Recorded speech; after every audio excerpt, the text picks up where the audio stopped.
I'd like to begin by saying, or rather admitting to the fact that I was a nobody. As confounding as that may sound, it's true. I fell in love with tennis when I was just 7 years old. I wanted to learn tennis. I wanted to play tennis. I wanted to succeed in tennis. But I failed.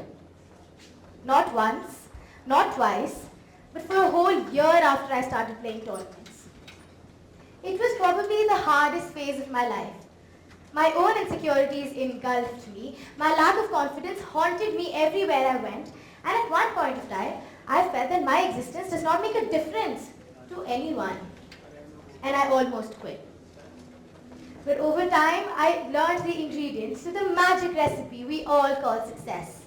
And here I am today, sharing my thoughts with millions of others across the globe. So, allow me to ask you guys one question. By a show of hands, how many of you believe in the famous idiom, practice makes perfect? Well, quite a few of you, right? Well, you shouldn't. While it is true that practice improves skill, it would be exaggeration to claim that it makes one perfect. There are several other equally important, if not more, factors that help shape success in today's world. And we're going to discuss a couple of them today. So here I am as a tennis player talking about the increasing relevance of emotional quotient and networking in today's world and how, when used in conjunction with perseverance, these factors can help shape our success. So, picture this. Picture a classroom in an elementary school with many young boys and girls chattering away. Yeah?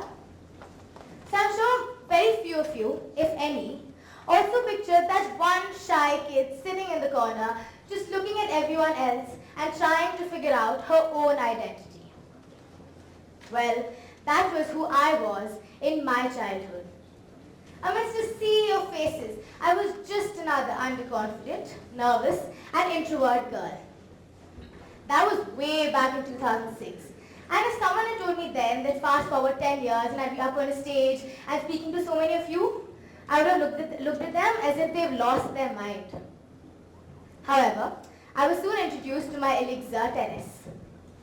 While I'd always been enamored by the beauty and the grace of the sport, it was not until I saw my idol Roger Federer lift the Wimbledon trophy that I realized I had found my calling. My first year in the tennis circuit was an absolute nightmare. While I was recognized for my technique, I simply could not win any matches. Although dejected and morose, I would return home and not be able to tell anyone how I'm feeling, owing to my introversion. It felt as though my emotions were hindering my progress. However, as time progressed, I began to meet a lot of coaches and instructors in the way, and this led to an improvement in my skill. Improved skill further led to an increased confidence, increased motivation, and increased fortitude. Emotional quotient, as you might call it. As my emotional quotient went higher, I realized, as did my comrades, that I began to stand a little straighter. I began to talk a little louder and smile a little wider. Thus, networking created a virtuous cycle, one that helped me expand my horizons and grow, not just as a tennis player, but also as a person. So, to sum it up, a shy kid with a dream gathers some courage to meet a fellow player and thus increases her confidence. The increased confidence, when channelized properly along with her perseverance, help her become adept at her skill and she succeeds.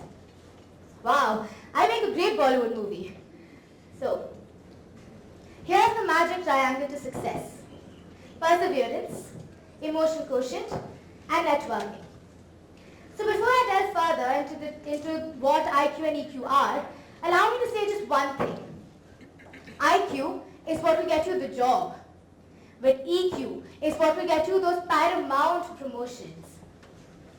Stanford professor Carol Dweck published a study where she talked about two kinds of mindsets, a growth mindset and a fixed mindset. As children, we're all born with a growth mindset, We thrive to learn. We're curious about the littlest things. We're curious about why the world goes around the way it goes around, or why a centipede has only 100 legs. As we enter teenage though, as we all know, it's a different story. We have narrow points of view, we're fixated on our own opinions and ideas, and we refuse to take in any other knowledge from anywhere else. This fixed mindset is dangerous and a hindrance to progress. A higher emotional quotient allows us to retain our growth mindset so that we can continue to grow and develop as a person throughout our life. Yale professors and psychologists Peter Salovey and John D. Mayer published the idea of emotional quotient or emotional intelligence in 1990. They said that while IQ can be measured using standardized tests, EQ cannot. This is because unlike IQ, EQ can be developed throughout your life. EQ is what will allow you to stay on the path to success and will make you more self-aware and empathetic. Thus, there exists a direct correlation between emotional quotient and networking. The higher your emotional quotient, the more amiable your personality. And the more amiable your personality, the better your chances of building your network and creating more opportunities for yourself. In my personal example, we talked about how an increase in networking led to an increase in my emotional quotient. So it doesn't matter where you start, these will make a difference in your life. However, there's one little piece of the puzzle that is success. There's perseverance. Perseverance has the power to make the impossible possible, quite literally. Last summer, I was conducting an econometric analysis that showed the correlation between physical characteristics of a player and their performance in the Grand Slams. I found an obvious but scientifically proven correlation between height and service. So the taller you are, the better you serve. I always knew that my petite stature might play trouble for me on the tennis court, but now it was scientifically proven. So instead of allowing that little fact to bring me down, I decided to persevere. It was my sheer perseverance that allowed me to stay at par with my taller competitors. Similarly, Justin Ennis, who is arguably one of the greatest tennis players in history, was considerably shorter than her other counterparts. That did not stop her from going on to become one of the greatest names in history. So, perseverance has the power to defy odds and statistics, and to even, sometimes, defy science. So, now that I've gone on and on about my story, I think it's time to get down to business. So I need you all to listen to me very carefully, because this is my mantra. The next time you feel the heartbreaking fear of conversation, or the heartbreaking fear of thinking you're not good enough, don't forget to be seen. How can you be seen? Well, in 4 simple steps. Self-awareness. So unless you know yourself, unless you know your likes, your dislikes, unless you know what makes you happy, what makes you sad, unless you discover your inner passions, you would never be able to find that one aspect of your life where you're truly yourself without any inhibitions. Self-awareness is your first step on the path to success. So take it. Empathy. We as human beings all possess a certain amount of empathy. To some, it comes easier than others. And it is these very people who can build better networks and thus create more opportunities for themselves. So how can you become more empathetic? One ground rule that I like to follow is treat others the way you yourself would like to be treated. Like what could be a small act of kindness for you could be an unforgettable act of generosity for someone else. Who knows, you might have saved a life by just simply smiling at someone. So smile at the person who brings you food in the restaurant. Smile at someone you walk by on the street.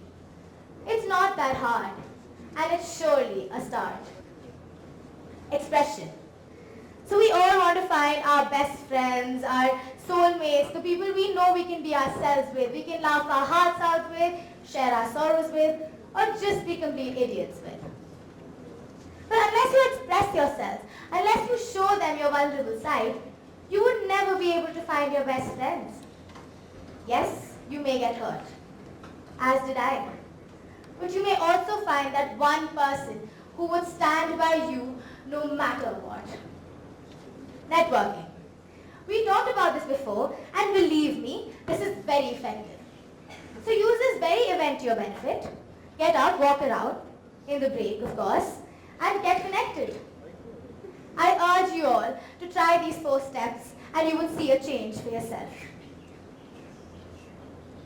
So, Emma Watson, J.K. Rowling, Bill Gates, Harrison Ford.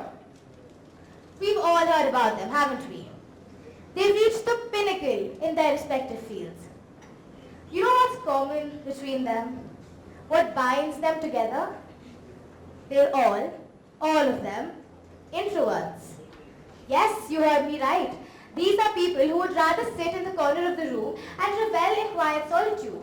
These are people who would rather remain out of the limelight than in it. Emma Watson, the woman we all fangirl over today, has actually admitted that she used to think there was something wrong with her in her childhood because extroverts were bigged up so much.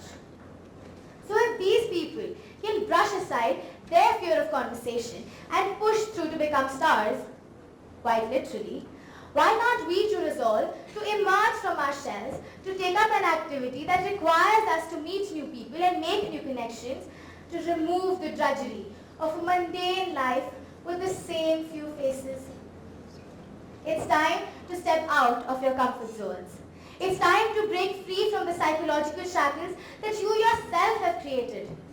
It's time to realize the potential that you all have within you. It's time to realize that you can. You can go up to that one person you always wanted to talk to and say hi. You can tell your friends and family how you feel, and you know what? They will listen. They will listen because you're extraordinary. You're funny, you're charming, you're kind. You can reverse your fortune. You can shape your destiny. You can make the world your playground. But you know what's missing? The start. So why not start today?